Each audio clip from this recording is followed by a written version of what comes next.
Hi everybody, I'm Joe. And I'm Mary. And we're Book Buds. And today we're going to hear about the Mortal Instruments series by Cassandra Clare. Yes. How'd you like these? So I had like a love-hate relationship with these books. They had like the teenage drama and whatnot, but the story I really enjoyed, and there were so many different things woven into all these storylines.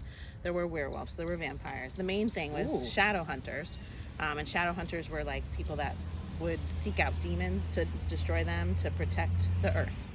Okay, so shadow hunters were like the main dudes in charge of protecting everybody. And then the vampires and the werewolves and the fairies also, they were considered downworlders. They were looked down upon. They were less than. But there were some major storylines about them as well throughout. Did the shadow hunters mess with them? Sometimes, but then sometimes they were forced to like come together in some of the books. Sometimes there was betrayals and things like that, you know? Okay. So I'm going to talk about all the stories individually today, but when I talk about book one, there won't be any spoilers until I say, okay, now we're getting into spoilers. And then I feel like when you talk about books 2, 3, whatever, that spoils all the stuff. Sure. So if you haven't read the series, you want non-spoilers, then just stick with us for a little bit and you can skip to the bloopers at the end. Okay? I love they always direct them. Yes, we love our bloopers. Don't miss them. That's true. So the first book in the series was City of Bones. Okay. And I'm trying to remember why bones were significant at the present moment. I can't recall. But the main character in this story is Clary, and she's a 15-year-old girl. And it starts out with her having like a normal human experience. She has a friend named Simon, who's her best friend from school. He's in a band. He's kind of a dork.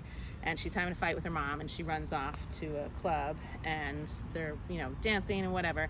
And she sees this guy, and he's kind of weird looking, mysterious, and all of a sudden there's a knife, and she's like, oh my God, somebody's gonna get killed. And he goes and he kills the demon, and she sees it all. She shouldn't have been able to see it because typically they are hidden from human eyes. Shadow hunters? Yeah, and humans. Demons. No, not really. Yeah, I mean, they're like human, but they're just not visible to humans. Just like, Interesting. I don't know, fairies can look human-ish, right? So humans shouldn't be able to see them, but she sees them. And so like her friend Simon's like, what are you talking about? I don't see anything, okay? So she sees them, she runs off and sees this whole thing transpire. And then you're kind of like, well, why was she able to see us? That's not quite right, So she runs home. Mom has been abducted. And she's like, whoa, what's going on? Long story short, you find out that Clary is a shadow hunter. Her mom has been hiding this from her, and she ran off from that world because it was very dangerous for her and her family. And she wanted to save her daughter from that life. And so she was like, I'm going to go to the end of the earth to hide her, to suppress all her memories. She was taking her to a warlock to suppress her memories, and to keep her safe. And so the whole book, Mom is missing, and Clary's trying to figure out, well, who am I and what's going on, okay? So you also have your main bad guy. The series was supposed to just be 3 books, and this main bad guy is through 3 books, okay? And the reason the books are called the Mortal Instruments is he is seeking each of the mortal instruments. There's 3 of them, and in this book, he's seeking the Mortal Cup. So Clary thinks she's seen this Mortal Cup before, and she's trying to help the shadow hunters, even though she doesn't truly know if she's a shadow hunter or not yet. And she's teamed up with they have a main group of teenagers that are like the main gang, and it's this guy Jace, who she is definitely interested in, okay? And then Simon, who's like the tag-along friend, the human friend. And then we have Jace has a step or adoptive brother and sister, who are really kick-ass. And they are part of this little gang who's going off on all these adventures. Okay. So that's all I'm going to say before spoiling things. So if this sounds good to you, what I do want to say about it is, even though there were times that this book made me like, ugh, I'm like, this is so gross, or like, ugh, I just can't stand this type of teenage drama. When I got to the end of the book, I was like, okay, now I have to read the next one. Okay. Every single time. And they were written really well. I felt like I could quickly get into them and get through them, even though some of them were pretty long. I enjoyed them, and I did tear through most of them. I took a break because 6, it's not good to read all 6 back to back. Yeah. And I spaced some of them out, but I really did overall enjoy them, even though there's some definite major ick in these books. Really? Yes, which I will get into with the spoilers. So what does the Mortal Cup do? What is it? The mortal cup, okay, it can, if you drink from it, you can turn into a shadow hunter. Oh, wow. Yes, and cool. So Valentine wants to make his own army of shadow hunters. Of course he does. And he wants to destroy the current shadow hunters. Oh, wow. Yeah. Okay. Okay, good question. Yeah. Okay, ready for spoilers? I'm ready. Okay, spoilers. Valentine is Clary's dad. No! Yes. And of course he is. Of course he came back and he had Clary's mom abducted because he thinks she has the cup and he needs to get it. And they find the cup. Clary finds the cup. But ultimately in the end, it gets into Valentine's hands. So he gets it at the end of the book. And all throughout the whole book, you have like this love interest going on between Jace and Clary, and like, you know, things are developing, they kiss and whatever else, it's like getting closer and you're like, yes, and that's written really well. And then end of the book, Jace is Clary's brother. Come on. I think you're saying he dies. It's disgusting. These like tropes, I can't. I don't know that I've ever read anything else before where I'm like, I'm totally in love with my brother. Have you read this kind of stuff? Like, no, but you know, he ends up the father, he ends up the brother. Yeah, I know. Ooh. So like there was a brother that her mom thought was killed. And honestly, I don't remember at this point, does the mom know the brother wasn't killed or not, but just lost to her, you know? And what Valentine's does is like when his wife was pregnant, he gave her demon blood to drink, and it corrupted this child, this kid that, it's very confusing because honestly, there's too many brothers, and like I can't get into it now, but like I'll get into it with more stories. She has more brothers? I can't say it just yet. So that's next book spoiler. Right. So, but Valentine, he gives demonic blood to the pregnant mom, or he gives angel blood to the pregnant mom. There's angels? Yes, there's angels too. You don't see this is angels. Good. They're not in it too frequently, but they have like a power that's necessary sometimes. Very interesting stuff. Wow. Yes. So when we get to the end and we have like this whole brother confusion thing, like that's just really super upsetting. And it was one of the reasons that I was like, well, I need to keep reading, because I was thinking like, God, I hope this is a mistake, right? So, and I liked the story enough. I was loving it until they made it like all ick, right? So I immediately picked up the second book, which is The City of Ashes. And in this book, we still have the mom in the coma. Like the mom's been found, but she's in a coma, okay? And it's a magical coma. We can't wake her up. We can't get answers from her, okay? Okay. And we tried to get answers through that warlock. His name was Magnus Bane, and he was the one that was like locking her memories and whatnot. He hasn't been able to help, but he kind of like points her in certain directions and whatnot. He plays an interesting role throughout the book. I loved him a lot. He ends up dating the brother of Jace, but they have a ridiculous like high school drama relationship throughout the whole thing, and like I'll get to it later, but like there's so many like little arguments and whatnot, drives me a little crazy. But he was a really cool dude. So Clary in this book starts dating her best friend Simon, because Simon likes her. He's always liked her. And well, Jace is her brother, so right. She can't be with him. Sloppy seconds. But meanwhile, every time she's kissing Simon, she's thinking of Jace, and I'm like, oh, I'm gonna throw up. Yeah. Even though I'm like, I want her to be with Jace, because like the momentum's building for that. The writer's writing it that way. Ugh, it's just gross. I'm like, oh, why do I want her to be with her brother? Right. What's wrong with you, Mary? I know.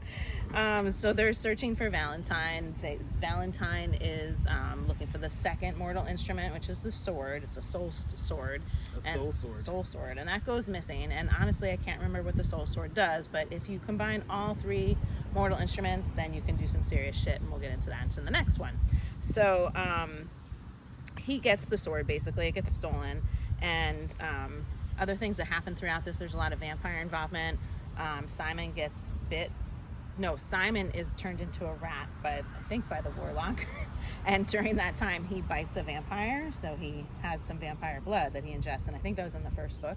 So in the second book, he starts feeling like a little weird, and he slowly turns into a vampire. Oh, okay. So when you turn into a vampire, you, in order to be birthed into a living vampire, you can't just automatically become a vampire. Like, it could go south and you could just die. You have to be buried, and you have to dig your way out of the ground and then immediately feed when you come up. in order to survive as a vampire. So expanding the vampire lore. I like it. So this is what happens to Simon, and like, you know, they're devastated because vampires, we don't associate with them. Shadow hunters and vampires, we don't mix. We don't want to mix with werewolves or anything, right? So now her BFF, who's been kind of like this tag along, who's annoying everybody the whole time, he is now a vampire. And he's going through the cravings for needing blood, and he's like resisting drinking the blood, and he gets like delirious and whatnot whenever he's not drinking the blood. So poor Simon. So when he drinks blood, what does he drink? Animal blood. Yeah. It's like, oh my God. Have I read this book before? And so something else that shadow hunters do is they draw runes on their body. And so Clary can draw like a ruin to, she can kind of like invent new ones. So she can draw a ruin to make someone fearless. And if she puts that on you, like, you'll get into all sorts of trouble because you have no fear. Like, you'll just go and take care of business. So she has some really, truly powerful ruins that she can draw. She doesn't really realize that she has like this power or this skill because like she's just kind of sort of doing it. She's an artist. But as the books progress, she realizes like, wow, this is like a real power that I'm inventing new ruins. Wow, that's cool. Yeah, it was pretty cool. So she does one where she does like an open ruin when they're on this ship. There's this big battle at the end, and Valentine's doing all sorts of nonsense. It's his boat, and all these people are battling it out. And she takes her stick thing, I forget what it's called. It's like a wand, but it's not, to write her ruin, and she writes it onto the ship, and it's for opening things. And everything on the ship that could be opened is open. So every screw is taken out, everything, and the ship just falls apart. And so that's how she's able to like end the battle and defeat him for the moment. That's clever. Yeah, it's pretty cool. Okay, there's also this point in the book where Simon turns into a daylighter because he has no blood to drink. I don't remember where they are. I think he's like in jail. Yeah, he gets like thrown in jail in the Shadowhunter world, and Clary doesn't know about it, and Jace does, and he feels bad because he's devoted to Clary and he wants to do right by her, so he lets Simon feed on him. I think like he puts his arm through the window in the jail cell or something like that. I can't quite remember. But so he feeds on Jace, who happens to have angel blood in him. Okay, so since he's got like good blood in his Shadowhunter blood, something happens to Simon that's very unusual, and he becomes a vampire who can walk in the daylight. So he is a daylighter. That's cool. And he's not limited by anything any longer. But like that puts him on the outskirts of the vampire community, and they want him dead. Well, of course. Right. They're jealous. Yes. Yeah. So lots go on in these books. Like there's so many different plot lines happening like throughout. Is it too much? I enjoyed them all. Okay. So, you know, they do end up, all the different, like the vampires, they end up coming into play with the shadow hunters and everything. Like it's necessary, you know. And I feel like there's major plot points that I'm absolutely skipping as I'm recapping all these because there's no way I could get into them all. But you remember a lot of details. I had to like take some notes because I read this a little bit ago. Yeah. I was trying to wake it up for myself. So, book number 3, City of Glass. Ooh. The mom is still in a coma. Oh, this mother. I can't. Okay. So why can't they help her? I don't know. Got all these powers. Okay, so Clary and Simon are dating, and it's like more serious, and it's like even more gross. Okay. Simon. Okay. Yes, and she's still thinking of Jace, her brother. Okay, so the City of Glass basically refers to like their ancestral home of the shadow hunters, and Clary hasn't been there yet.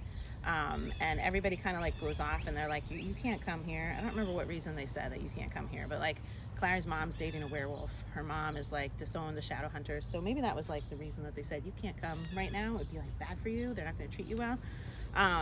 So they leave her and they go, and she's like, well, I don't want to be left behind, and she draws a ruin to make a portal, and she zaps herself right into that city that she shouldn't be going to. Okay. So when she's there, she meets this new person, Sebastian. Okay. So Sebastian is like a cousin of a family or something, I don't know what.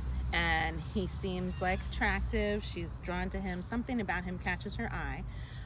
But he starts kind of like pursuing her a bit. Okay. I think she's done dating Simon at this point, but still totally got the hots for her brother. So Sebastian's interested in her.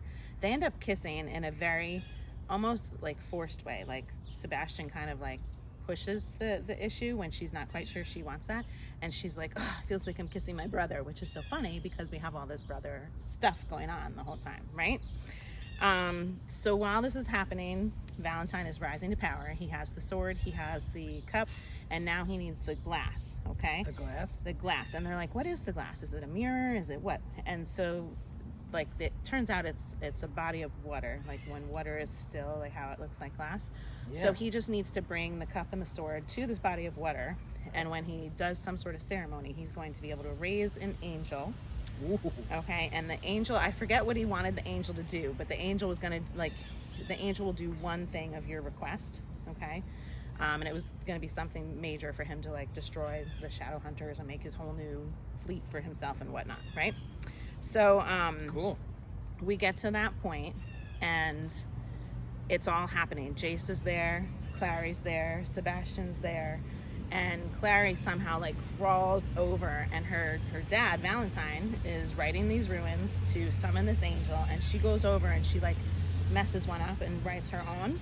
So when the angel comes, he does her bidding instead of his bidding. Nice. Yes. So I don't remember all the chain of events, but Valentine dies. It's the end of book 3. Like, book 3 was supposed to wrap it up. He dies. So it was a good ending. Jace kills Sebastian, who ends up, I don't remember when they reveal it, but Sebastian is actually his, like, half-brother or something like that. I can't. Okay. Nice. And Sebastian is actually Clary's brother. Stop it! For real? For real. Yeah. And so Sebastian was raised with demon blood during the pregnancy time, and he's, like, really bad news. So I just really don't remember when that was revealed. But so Jace kills Sebastian, but I think simultaneously he gets stabbed or something, because Jace also dies. Okay, so everybody's dead. Everybody dies. Clary's left at this water with the angel coming up, and she's surrounded by dead people, and she's just like, save Jace, bring him back to me. She should be asking for something better for, like, the world. She knows it, right? But she's like, please bring him back to me. So he gets saved and resurrected, and nobody else knows that Jace died and came back. Okay, they keep it their own little secret, and the other shadow hunters don't know, which is a mistake, because when a shadow hunter dies, or not when they die, when a shadow hunter is born, they need some kind of blessing put on them to protect them from demons. And so he's reborn, nobody puts this blessing on him, and so now he is open to being attacked by demons. Okay, very cool stuff, Cassandra. Yeah, that's a lot of different stuff in there. Yeah. So I'm going to try and, like, do a little quicker for 4, 5, and 6, just because, like, so many details, right? Yeah. So 4 was City of Fallen Angels. Okay. And Jace now has this demon influence happening, like, it's coming into his brain. And we're, at the end of book 3, we find out he's not truly related to Clary. He's, like, he was born of a different mother, but Valentine was feeding that mother blood. Okay. And so he's not truly related to her. They can be together. Okay. And it's like, there were 2 whole books where she's lusting after this guy, where they're brother and sister. And I'm like, ew, ew, ew, ew. Finally, they can be together. So book 4 starts, they can be together? No. Now he's having dreams where he's stabbing her violently, like, in her gut. Blood is flushing everywhere, right? And so he doesn't want to be around her at all. Whenever he sees her, he's, like, running away from her. And she's like, what did I do wrong? All this, teenage stuff, right? They're not communicating. But he's, like, really becoming, like, possessed, and we don't know why. Okay. We have, like, a bad lady vampire named Camille, and there's all sorts of vampire stuff happening that's super bad. And then the end of this book, we have this woman, Lilith, who's like a demon, and she is trying to raise Sebastian's body. She has his body, and she's trying to raise him back up. He needs to drink blood, even though he's dead. I don't understand it, but she considers him her son because she is the demon that gave the blood to this child. And she's not able to have kids, but she wants this person back because it's like her son, okay? Sebastian's true name is Jonathan, okay? Because Clary's brother that died was Jonathan, okay? And Sebastian is actually Clary's brother who died. When he was introduced in the book, he was like some cousin of whoever, right? But don't tell, like, why? What, his name is Jonathan. He insists on still going by Sebastian when he does end up rising in the next book, book 5, City of Lost Souls, okay? So he's like, I like Sebastian better because I'm a new person now and I'm rebirthed and you all know me as Sebastian and I'm going to keep that name. I mean, like, if you're going to choose a new name, just choose a totally new name. Like, why are we keeping this? Yeah, right. Sebastian is a name he got because he murdered this kid, Sebastian, and took his place so that he could infiltrate back in, okay? Really unusual. Okay. Okay. So, So Sebastian in book 5, City of Lost Souls, he's got this darkness in him, and he has taken Jace and run off, and they are now somehow bonded through this demon blood that's running through both of them now. I don't remember exactly how that happened, but Jace is no longer able to like control his own thoughts and actions, and he is like a puppet of Sebastian. Wow. Okay. So is he the new villain? He's like alongside him. Sebastian is like the true bad guy, and Jace is like, we're trying to rescue Jace. Like, how can we get him back to us? Okay, so just to skip to the end of this one, the little gang that's throughout this, like, they end up having other werewolves in their gang and everything too. But the gang of kids, and Magnus Bane, the warlock, they all go off, and Simon, he's like, you know, I'm invincible, this daylight or whatever, all that. He's like, I'm gonna be the one, the central one, to try and get a sword. We're gonna resurrect another angel. Angels don't like being disturbed, okay? It really pisses them off. But we're gonna bring one of those up, and we're gonna ask them for a sword to help us to defeat this Sebastian dude, okay? So Simon's super brave, he does it. He gets the sword, he gives it to Clary. And so there's another battle and whatever else. Clary wants to kill Sebastian, she can't get to him. It's supposed to, like, this angel sword is supposed to burn off anything evil.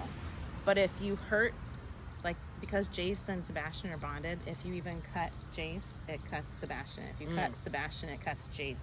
And so, like, to kill Sebastian without killing Jace, that's why we need this angel sword, right? Okay, so we can't get to Sebastian. So Clary gets to Jace, and she stabs the love of her life in the heart. Okay, so he's gushing blood. He looks like he's dying, but he fills with angel fire. Okay, so like now at the end of this book, we can't be together because I can't touch you because you're too hot. You burned me. I can't. You burned me. All right. You're like, oh my God. And I kept reading them. Just like, where's it going to go next? Yeah. It sounds like a supernatural soap opera. It was. Yes, that's a really good way to think of it, because soap operas do get addictive, you know? This is true. Like, I've only watched soap operas briefly in my life, and like, they would leave it so that you're like, oh, I need to know what happens. Yeah, you're absolutely right. Okay, so then the last book was City of Heavenly Fire, book 6. So Sebastian is making a new mortal cup. It's going to be called the Infernal Cup, okay, because that one's been destroyed, and he wants to make an army, just like his dad wanted to make an army. So he's making the Infernal Cup, which is going to turn shadow hunters into Endarkened, okay? So you could be like my sibling, I love you dearly, my shadow hunter sibling, and you're forced to drink out of this cup, and it's like your eyes go black, and you're no longer yourself, and you're going to turn around and kill me. You're totally at his disposal. And through the whole book, people are trying to think like, well, I can rescue them back. And they go to these battles to try and like grab their family members. And people are like, no, you don't understand. They're not coming back, you know? So they are all getting slaughtered. Like, it's really bad. Wow. Yeah. And at the end of the book, the cup gets destroyed, and all the people that were turned Endarkened, they die. Like, when they became Endarkened, they were dead already. It was like, it was hard. There were some key characters that got turned Endarkened that ended up dying, which was sad. Any of the gang? The original gang? No. The original gang really hangs in there through it all. Yeah.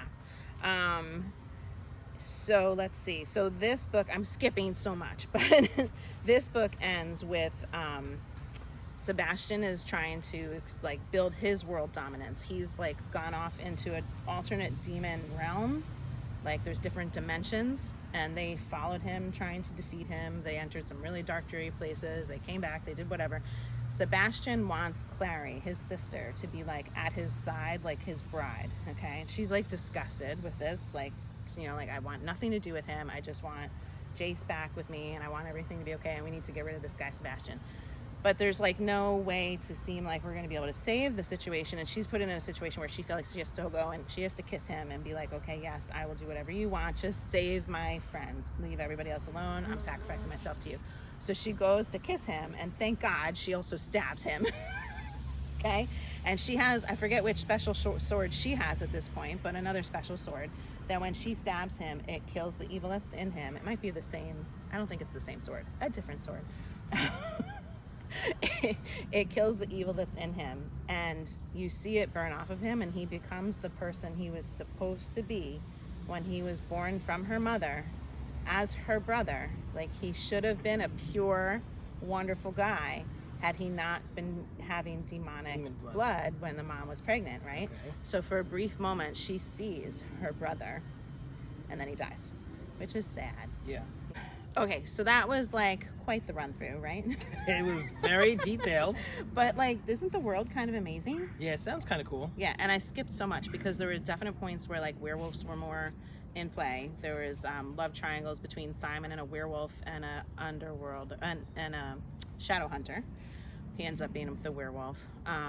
There was this other werewolf dude that was like kind of with a clan of werewolves that their goal was to protect any downworlder that was new. So this one werewolf guy gets assigned to Simon when Simon was changing, and he was in love with this other werewolf person that like was all sorts of nonsense. I can't even get into it. But this dude, this werewolf dude, he comes and he introduces himself as Kyle, okay? And like, I don't know how many pages later, hundreds of pages later, we find out his name's Jordan. Yeah. And he's the Jordan that bit me and made me a werewolf. And it's like, oh dear gosh. God. Like, why are we all these different names? So like, you know, Jace is Jonathan at one point, and Sebastian is Jonathan at another point. And Kyle, for no reason at all, was introduced that way as Jordan. And it's like, oh my God. And then once you know Sebastian is Jonathan, he still insists on being called Sebastian. And other people keep referring to him as Jonathan. So that was like one of my major gripes with this whole book. I was like, why do we have to do that? It's confusing enough with all that's going on. Yeah. Why are we confusing the names too? Wow. But I tolerated it, and I did overall enjoy it. I Tolerated it. Does that sound enjoyable, folks? She tolerated the name difficulties. So are you going to continue and read all these other books I in will. these series? Yes, I will. So like when I was done, I was like, okay, I liked it, but whew, that was a lot to get through. I needed a break. It's been a couple months since I finished, and I needed that good break before I go to the other series that comes next. I think there's a prequel. I think there's a whole Magnus Bane part. I didn't talk much about him. Oh, the drama between Magnus Bane and the brother of Jace. So Jace's adopted brother, he was always in love with Jace, and like Jace didn't know it and he couldn't see it. And so then he starts dating this warlock, and the warlock, he's immortal. He's lived for a really long time. He's dated lots of other people. And this poor dude, he just can't get over, like, you know, he feels betrayed by all the hundreds of people that he's been with. Really? Yes. And so he wants this evil vampire, Camille. He's thinking about having this evil vampire turn his warlock mortal so that they can just live their life together and be done. Instead of like only being temporarily with this warlock and being a part, like a fragment of his life, he wants to be his whole life. And so Magnus Bane finds out about this, and he is devastated because he like really loved him, you know. He gave him his heart. He's like, you were my one and only. And he's like, we're breaking up. So they broke up, but they did end up getting back together. So like there's so many other side stories throughout all of these. That's Talk like about control. Yeah. He wanted to control him. He really did. And he's so insecure. Sheesh. So, yeah, so all that insecurity, I mean, that's a lot of like the high school drama, romance stuff, you know. I'm glad you told me about this, so now I don't have to read them. I know. You would love the world. Yeah. But you cool. you wouldn't love the high school drama stuff. Yeah. So overall, I rated this a 4. It is the kind of book that I enjoy. It was just, you know, quite a lot at times. And I can't, like, I think if I know anybody that's going to read it, I'm going to have to tell them right away, don't worry, Jace is not her brother. Like, I needed to know that so much sooner than I knew that. He was her brother for all of book 2 and all of book 3. I mean, that's disgusting. But we should have just nipped that in the bud right away. Yes. Yeah. So have you guys read all 6 of these? There's a movie that was out. There was a TV show for a little bit. What do you guys know about them? Let us know. Yeah, it's very popular, so I'm sure lots of our viewers probably have read them. So let us know. If you're enjoying Book Buds, give us a thumbs up. And share us with your friends. And subscribe to our channel, Book Buds! I love my Book Buds. Doesn't she look like Dorothy? Yeah, dude. Did you see me look over there before? I was like, where's Toto? I know, she's totally Dorothy. That's Huge basket, adorable. the Little blue dress. the Where's the blonde dog? hair. Oh, so cute. So you got to go down that road. Yep. And it's all that way down there. Okay. Yep. Thank you. Have fun. Check the street sign. Make sure it says Howard. We're very hopeful on here on Book Buds. It's like, doesn't care at all. But standing here with the camera. You know, helping little orphans find their friends on Howard Drive. Okay. Oh, damn. He's probably going to go join Alice. Oh, is that Alice? No, that was Dorothy. Dorothy. Oh, she could be either one, though. That little blue dress. Here she is. Oh, shit. Look at her. She goes to a costume party. Like, what is happening? She looks just like School's her. out, and these kids don't know what to do with themselves. At least they're not home It's playing really games. cool to see her on a bike. It's really cool to see That him with he's a basketball out walking. With the ball. Yeah. Yeah. That's good. Healthy This things. is nice. Good job, kids. Okay, what was I saying? Angels.